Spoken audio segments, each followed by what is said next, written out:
আসসালামু আলাইকুম ভিউয়ার্স, কেমন আছেন আপনারা? আশা করি ভালো আছেন। আজকে আমি রান্না করেছি চাইনিজ রেসিপি।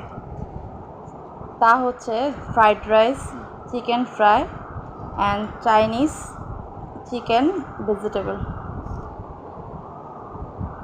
এই রান্নাটা আমার বাচ্চারা অনেক পছন্দ করে, তাদের জন্য করা হয়েছে।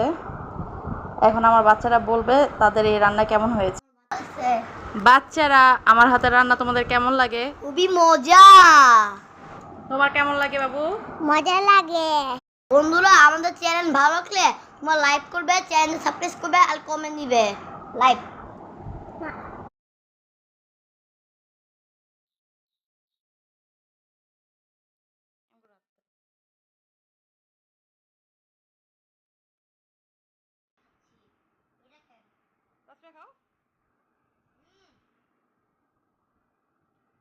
কেমন হয়েছে?